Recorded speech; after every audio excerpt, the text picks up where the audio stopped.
먼저 여러분에게 그림을 한 편 보여드리겠습니다. 그림 나오죠? 그림이 지금 보이고 있는데, 이 그림은 19세기 미국을 대표하는 화가 윈슬로 호모가 그린 생명줄이라고 하는 그런 그림입니다. 여기 그림을 보시면은 폭풍우가 막 이렇게 몰아치는 바다 한가운데에 밧줄 하나에 두 사람이 매달려 있는 것을 볼 수 있습니다. 여기 조난자가 보이는데, 이 조난자는 여자로서 반쯤 정신을 잃었고, 그리고 그를 안고 있는 구조대원이 두 발을 물에 빠지기 직전의 그런 모습으로 바로 보입니다. 폭탄 터지듯이 거친 그 물보라와 금방이라도 둘을 집어삼키려는 파도 너머로 밧줄의 끝이 어딘지 보이지를 않습니다. 안전한 땅, 도착할 육지는 어딘가, 그것도 역시 보이질 않습니다. 저 멀리 어딘가에 있겠지요. 만약에 그것이 우리 눈에 들어와서 육지가 저 그림에 보인다고 하면은 좀 더 안전한 그런 마음을, 소망을 가질 수도 있을지 모르겠습니다. 근데 여기 그림에는 그런 것이 보이질 않아요. 이 그림을 그린 이 호모는 남북전쟁에서 종군 사파가로 복무하고 화가가 됐습니다. 그리고 말년에는 어촌에 정착해서 바다와 인간 사이의 투쟁을 꾸준히 그림을 그린 사람입니다. 이 생명줄이라는 이 그림을 그리기 한 해 전에 그는 당시 새롭게 발견된 최신형 구명 장비의 시연을 보게 됐습니다. 새 장비는 밧줄과 도르래를 배와 해안, 그리고 배와 배 사이에 연결을 하고 거기에 바지를 입듯 다리를 끼울 수 있는 튜브를 매달아서 조난자를 안정적으로 이동시키는 그런 장치였습니다. 근데 이 그림에서 보면은 자력으로 자기가 매달릴 수 있는 그 조난자는 그의 힘이 없었던 거예요. 그래서 자기가 그 구조의 그 대의 옷을 입고 그것을 옮겨야 되는데 가질 못하니까 어쩔 수 없이 구조대원이 튜브를 타고 물 위로 나섰습니다. 온통 그 잿빛의 화면 속에서 그의 얼굴을 가린 빨간 천이 우리의 강렬하게 눈에 들어오죠. 그러니까 조난당한 사람 말고 그를 구조해 주는 사람은 누군지 몰라요. 얼굴이 가려 있기 때문에 목숨을 걸고 남의 목숨을 구하는 영웅의 얼굴을 볼 수가 없는 겁니다. 다만 무겁게 축 처진 조난자의 몸을 절대 놓치지 않으려고 굳세게 부둥켜 하는 그의 팔만 보일 뿐입니다.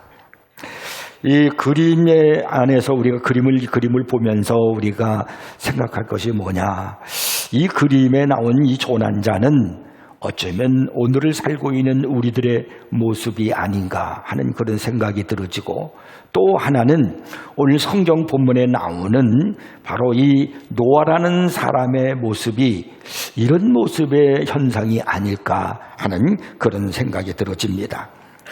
타락한 세상을 심판하신 하나님께서 무려 1년하고 10일 동안 이 땅에 비를 내렸습니다. 그래서 생명 있는 것들이 다 죽었습니다. 방주에 있는 노아의 8 식구만 살아있을 뿐이었습니다. 이제 그림 없어도 돼요. 어쩌면 노아는 방주라고 하는 그 감옥에 갇힌 그런 환경이었을 것입니다. 감옥에 있는 사람은 아무것도 보이질 않아요. 독방에 있는 사람은 오로지 벽밖에 없죠. 마찬가지로 이 노아가 이 방주에서 있어서 온통 세상이 다 물밖에 없어요. 그리고 죽어가는 시체밖에 없는 겁니다. 얼마나 무서웠을까요? 그리고 얼마나 답답했겠습니까? 1년 열흘 동안을 그는 그 방주 안에 그대로 가만히 있었으니까 말이에요.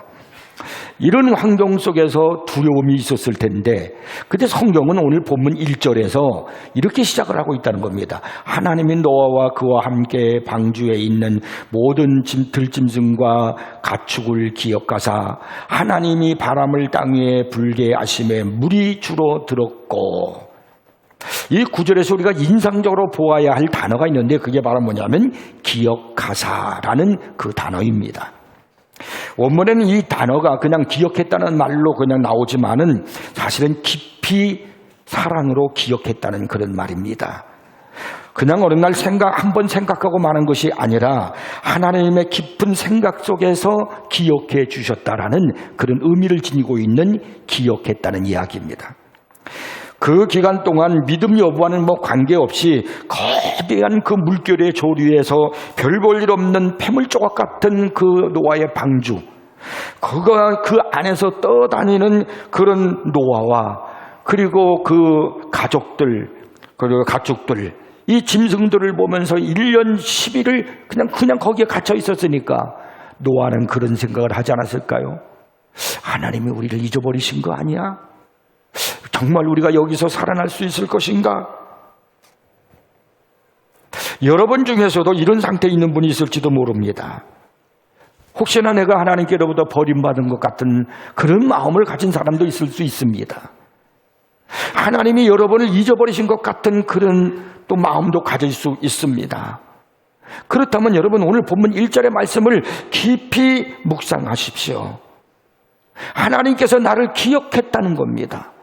여러분, 하나님이 기억하고 계셨다는 것은 놀라운 은총과 축복과 새 역사가 이루어진다는 것을 우리에게 보여주고 있는 겁니다. 하나님이 기억하시니까 어떤 일이 벌어질까요? 이제 오늘 8장 1절 이하에 보면은 어떤 일이 벌어지냐면 비가 그쳤어요. 그리고 땅이 말랐습니다. 그렇게도 무섭게 내리던 비가 이제 그쳤다는 겁니다. 그동안에 그는 그 큰 배 안에서 하룻밤이 아닌 매일 밤, 그것도 1년 이상을 아무것도 보지 못하고 매우 고독하게 표류했던 그 모습을 상상해 보십시오. 그런데 드디어 땅이 말랐어요. 그리고 8 식구와 가축들이 모두가 다 방주에서 나왔습니다. 하나님이 기억하시니까 이런 일들이 일어나면서 뿐만 아니라 9장 1절에 보니까 이렇게 말씀하셔요. 하나님이 노아와 그 아들들에게 복을 주시며 그들에게 이르시되 생육하고 번성하여 땅에 충만하라. 하나님이 기억하시니까 바로 이런 놀라운 일들이 일어나기 시작하는 겁니다. 비가 그치고 땅이 마르고, 그리고 또한 그 가축과 그 노아의 가족들이 다 이제 그 방주 안에서 지긋지긋하고 힘들었던 그 방주 안에서 다 나올 수 있었습니다. 그리고 성경은 뭐라고 말씀하시냐면 그들에게 복을 주시며 그랬습니다. 지금까지 제가 인생을 돌아볼 때 가장 힘들고 어려웠을 때는 교회를 설립한 지 한 달이 되었을 때입니다. 지금으로부터 43년 전에 저는 하나님께서 주신 비전을 붙들고 어렵게 교회를 설립을 했습니다. 물론 성도는 사모 외에는 아무도 없었습니다. 창립 예배를 드린 후 한 달 후쯤 됐을 때 저에게는 정말 생각할 수 없는 끔찍한 일이 순간적으로 닥쳤습니다.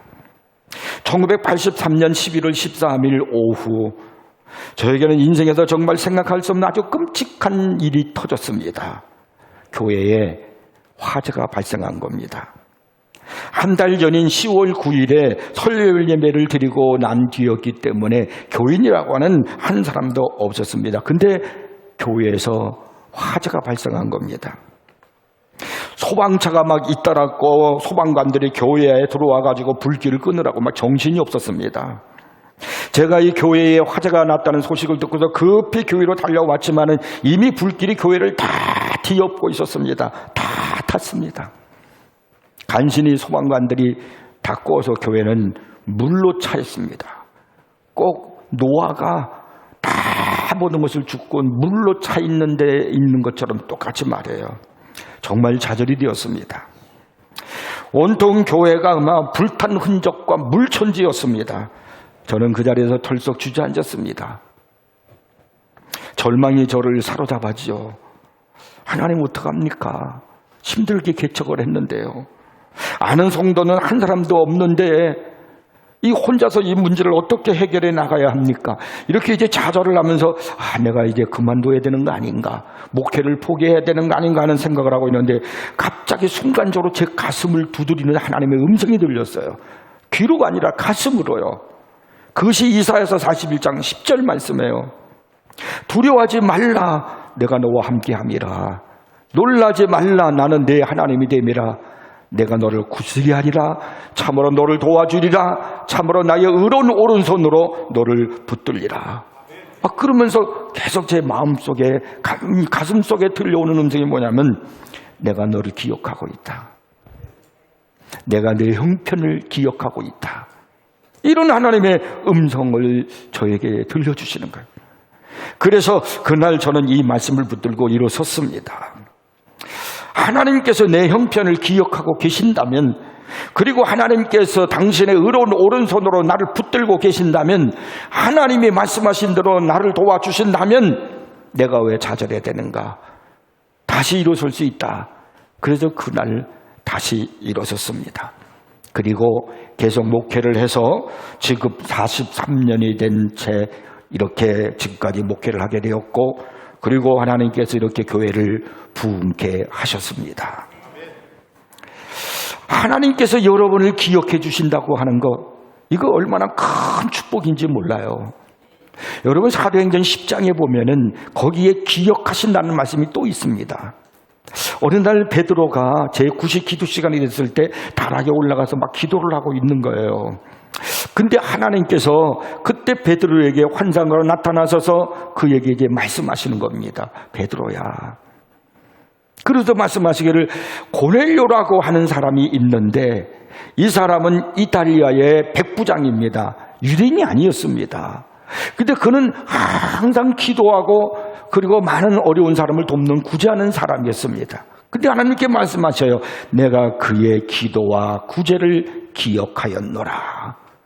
하나님이 그러면서 이 성령으로 역사해서 이 베드로에게 마음의 감동을 주시고 환상을 보게 하시는 거예요.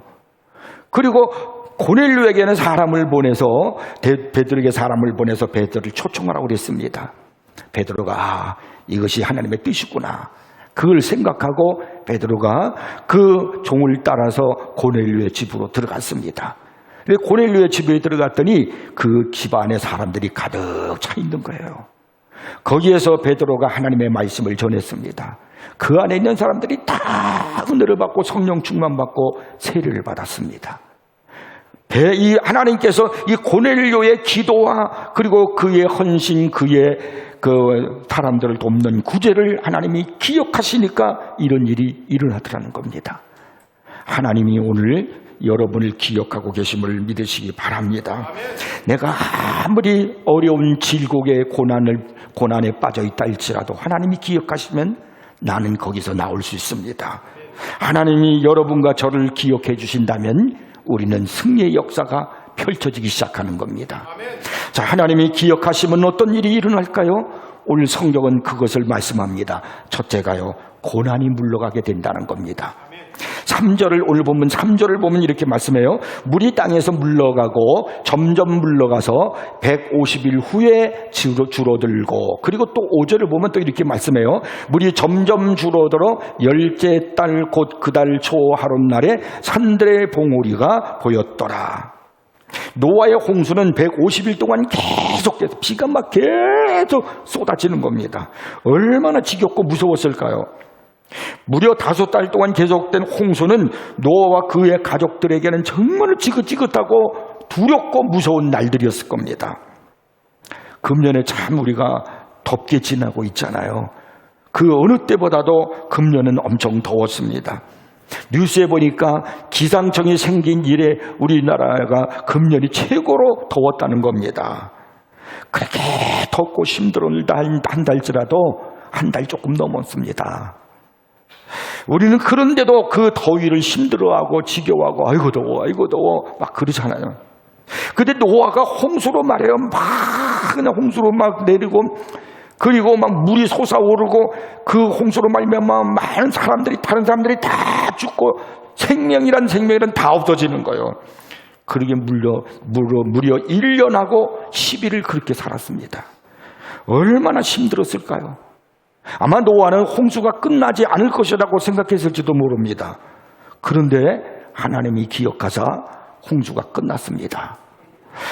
끝나지 않을 것 같던 이 환난이, 고난이 하나님이 기억하시니까 이제 물러가기 시작하는 겁니다.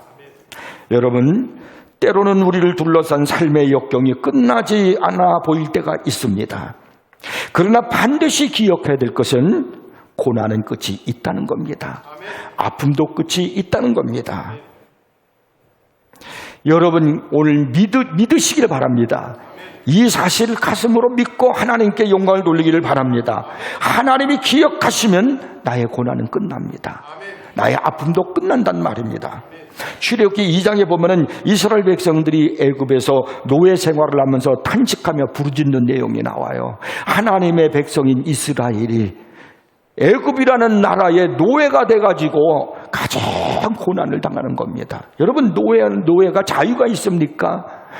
마음 놓고 먹을 수 있고 마음 놓고 잘 수가 있고 자기가 하고 싶은 일을 할 수 있겠습니까? 노예는 짐승과 같은 거예요. 너무나 힘들고 어려워서 그들이 탄식하고 부르짖었다 그랬어요. 근데 하나님께서 그들을 기억하셨다는 거예요. 출애굽기 2장 24절 25절에 보니까 이렇게 말씀해요. 하나님이 그들의 고통 소리를 들으시고 하나님이 아브라함과 이삭과 야곱에게 세운 그의 언약을 기억하사 하나님이 이스라엘 자손을 돌보셨고 하나님이 그들을 기억하셨더라. 하나님이 그들을 기억하셔서 어떻게 하셨습니까? 모세를 통해서 이스라엘을 애굽에서 구원해 내신 것입니다.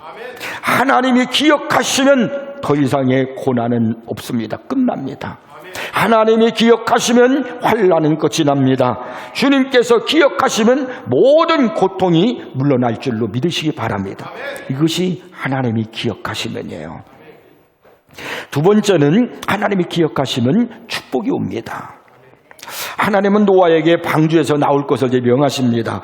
그리고 8장 17절에 보면 이렇게 말씀해요. 너와 함께한 모든 혈육 있는 생물 곧 새와 가축과 땅에 기는 모든 것을 다 이끌어내라. 이것들이 땅에서 생육하고 땅에서 번성하리라 하시매. 하나님께서 주시는 이 말씀 속에서 여러분 눈여겨보아야 할 그러한 말씀이 있어요. 그게 바로 뭐냐면 이것들이 땅에서 생육하고 땅에서 번성하리라. 이 말씀은 어디서 우리가 좀 들어본 그런 말씀 아닙니까? 창세기에 보면 하나님께서 그런 말씀을 하셨거든요. 번성의 새 시대가 왔을 때 처음 창조 시대 때 하나님께서 땅에서 생육하고 땅에서 번성하라 이 말씀을 주신 것처럼 지금 하나님께서 기억하시고 그리고 모든 짐승을 방주에서 나오게 하신 후에 하신 말씀이 뭐냐면 이것들이 생육하고 번성한다 이렇게 말씀하는 겁니다. 새로운 시대가 온다는 거예요. 새로운 축복을 약속해 주시는 것입니다. 비가 쏟아지면은요, 비 온 후에는 날이 맑습니다. 비가 오고 난 다음에 세상을 보십시오. 깨끗해져 보입니다. 고난과 환난 후에 하나님이 나를 기억하사 새 날을 내게 주시면요, 그때부터는 내게는 놀라운 축복들이 넘치게 된다는 사실입니다. 비가 오고 난 후에 반드시 맑은 날이 오듯이 우리의 인생에 먹구름이 있고 고난의 구름이 있고 역경의 홍수 같은 그런 시절이 있다 할지라도 그것이 지나가면은 이제부터는 내게 새로운 축복의 날이 온다는 사실을 믿으시기 바랍니다. 어떻게? 하나님이 기억하시면요. 그러므로 여러분 힘들더라도 인내하십시오. 하나님은 여러분을 다 기억하고 계십니다. 축복의 새날은 우리에게 반드시 돌아오는 거예요. 하나님의 약속하신 것은 반드시 우리에게 성취되게 되어 있습니다. 그렇기 때문에 힘들고 어려워도 우리는 그날을 믿음으로 살면서 이겨내야 할 줄 믿으시기 바랍니다. 그 다음에 세 번째는요, 우리는 예배를 드리면서 기다려야 합니다. 축복의 새날이 오기 전에 노아가 행한 가장 중요한 일이 뭔 줄 아십니까? 본문 10절에 보면 이렇게 말씀하고 있어요. 또 7일을 기다려 다시 비둘기를 방주에서 내놓음에. 기다렸습니다. 그 여기 성경에 또라고 말씀하고 있잖아요. 또 기다려. 그러니까 한 번 기다리고 만 것이 아닙니다. 기다림의 연속을 여기서 말씀하고 있는 것이지요. 12절을 또 보시면은 또 7일을 기다려라고 12절에 또 말씀하고 있습니다. 노아는 하나님께서 축복 주실 때까지 계속해서 기다렸다는 겁니다. 지루해도요, 힘들어도요, 기다려야 됩니다. 왜냐하면 하나님은 가장 좋을 때 역사하시니까요. 내가 정말 하나님을 신뢰한다면, 하나님의 그 사랑과 능력을 믿는다면 그분이 나를 살리기 위해서 신이 십자가에 죽으셨다는 사실을 믿는다면, 그런데 그분이 나를 생각하시면서 기다리라고 한다면 우리는 기다려야 될 줄 믿으시기 바랍니다. 혹시 여러분 중에 지금이 그 기다리는 순간일 수도 있습니다. 삶에서 가장 어려운 문제를 끌어안고 기다리는 그런 시간을 갖고 있는 분이 있을 수도 있습니다. 그렇다면 여러분, 기도하면서 기다리십시오. 흔들리지 말고 주님을 바라보고 부르짖으면서 기다리시길 바랍니다. 하나님의 때가 되면 반드시 응답이 올 줄 믿으시기 바랍니다. 믿음이라는 게 뭐예요? 믿음은 다른 거 아닙니다. 기다리는 겁니다. 사랑하는 두 남녀가 같이 있었습니다. 서로 사랑하고 있었는데 남자가 배를 타고서 해상으로 멀리 이제 어부잡으러 떠났습니다. 그런데 이 둘이서 결혼을 약속했는데 남자가 돌아오질 않아요. 한 달을 기다려도 돌아오지 않고 두 달을 기다려도 돌아오질 않아요. 어떻게 합니까? 이 여인은요, 주변에서 많은 남자들이 이 여인을 유혹합니다. 나 당신이 기다리는 남자는 죽었어. 당신이 기다리는 남자는 죽었어. 나와 결혼해. 나와의 결혼해. 이런 사람들이 많아요. 그러나 이 여인은 끝까지 기다립니다. 나는 그 남자를 믿어. 그 남자가 돌아올 거야. 나는 그 남자와 결혼할 거야. 믿으니까 기다리는 거예요. 믿으니까 유혹을 이기는 겁니다. 여러분, 우리도 믿고 기다리는 성도들이 되기를 주의 이름으로 축복합니다. 시편 37편 7절에 보니까 여호와 앞에 잠잠하고 참고 기다리라 이렇게 말씀하고 있어요. 예레미야 애가서 3장 26절에 보니까 사람이 여호와의 구원을 바라고 잠잠히 기다림이 좋도다라고 이렇게 말씀하고 있습니다. 고난이 올 때 우리는 기도하면서 기다리라는 겁니다. 시편 62편 또 1절에 보니까 나의 영혼이 잠잠히 하나님만 바라며 나의 구원이 그에게서 나오는도다라고 말씀합니다. 내가 기도하면서 기다리면은 하나님은 반드시 나의 구원을 이루어 주신다는 거예요. 다시 말씀드리면 내게 응답을 주신다는 겁니다. 여러분, 믿고 기도하고 기다리면 하나님은 응답을 주실 줄 믿으시기 바랍니다. 누가복음에 보면은 기도하며 기다리다가 메시아를 만난 한 사람이 등장합니다. 그의 이름이 시몬이라고 하는 사람입니다. 주의 그리스도를 보기 전에는 죽지 아니라는 성령의 감동을 받고 그는요, 하나님 앞에 성전에서 기다리고 있는 거예요. 메시아를 기다리는 겁니다. 어떻게 생겼는지 누군지도 몰라요. 성령의 감동을 받고 그냥 기도하면서 성전에서 기다리는 거예요. 한없이 기다리는 거예요. 그러던 어느 날 아기 예수께서 정결 예식을 위해 성전에 오게 되었습니다. 그때 마침 이 사람이 아기 예수를 만나게 되었습니다. 그 아기 예수 메시아를 시몬이 끌어안고 그가 이렇게 하나님께 찬양합니다. 이는 이방을 비추는 빛이요 주의 백성 이스라엘의 영광이니라. 막 감격하면서 그러면서 그가 기다린 그 보람에 하나님이 주신 은혜를 그가 거기서 하나님 앞에 찬양을 하는 거예요. 평생을 그 그리스도를 기다리며 기도했던 시몬이 그 기다림의 바람대로 메시아를 만나게 되었다는 겁니다. 여러분, 기다리셔야 됩니다. 하나님은 여러분을 기억하시는데 그냥 기다리는 것이 아니라 기도하면서 기다리셔야 됩니다. 그리고 예배에 힘쓰면서 기다리셔야 됩니다. 이 노아가 방주에서 나오자마자 가장 먼저 한 일이 무엇이었는지 아십니까? 성경 20절에 보면은 8장 20절에 보면 그 사실이 나와요.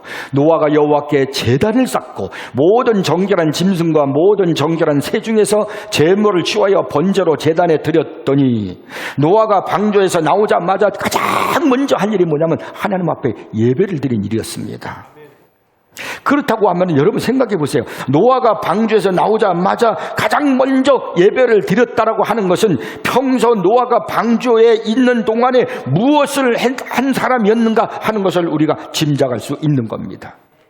평소에 예배를 자주 드리지 않던 사람이 어느 날 갑자기 예배를 드릴 수 있는 게 아닙니다. 예배도 드리던 사람이 드리는 것이지요. 그러니까 이 노아는 비록 그 안이 노아 방주 안이 시끄럽기도 하고 많은 짐승들도 있고 또 여러 가지 많은 배설물도 있고 그리고 냄새도 나고 막 힘들지 않았겠어요? 그렇지만은 노아는 그 방주 안에서 시시때때로 하나님을 바라보면서 예배를 드렸을 겁니다. 그러다가 하나님이 기억하사 이제 드디어 방주에서 나오게 되니까 가장 먼저 한 일이 뭐냐면 하나님 앞에 예배를 드린 것입니다.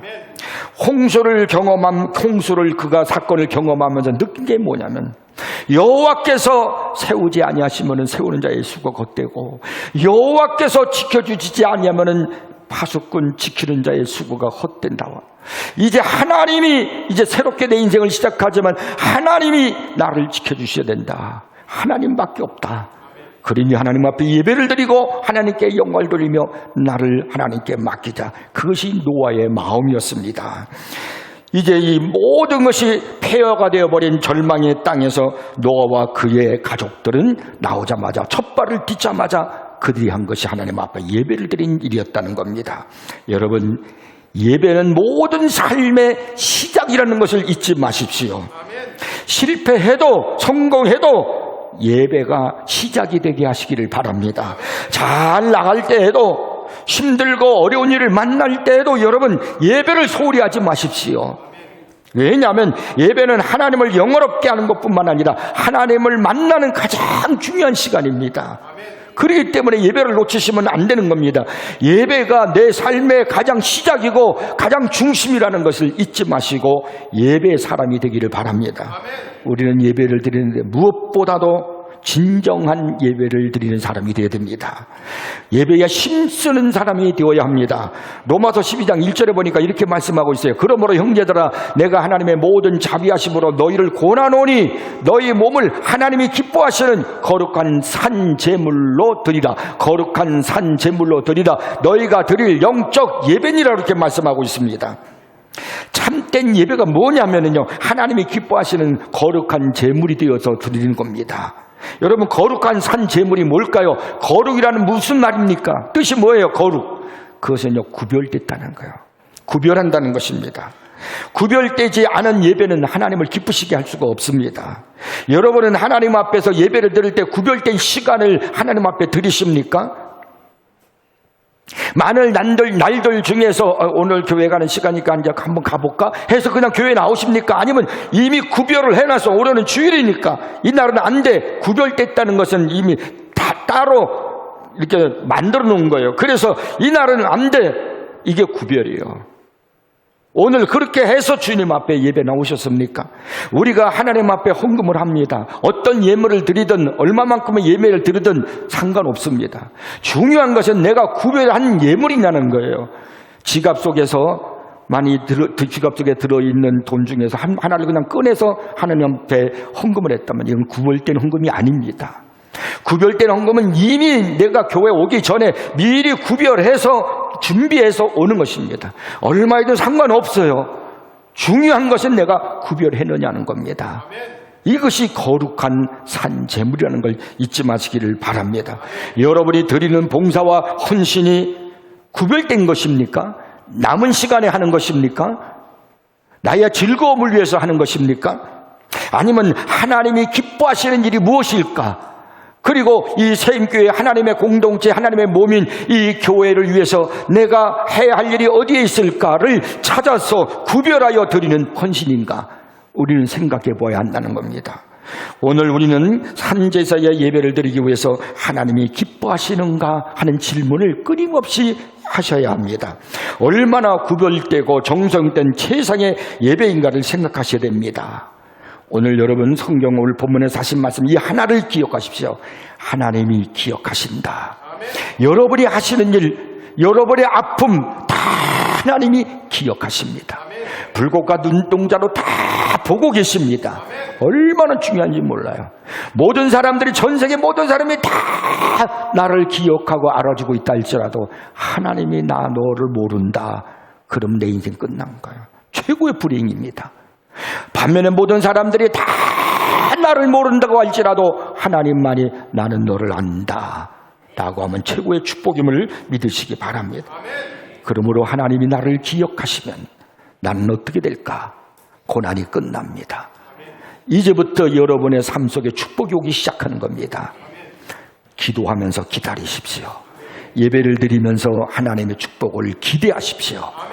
그래서 하나님이 기억하심에 대한 은혜가 여러분에게 있기를 주의 이름으로 축원합니다.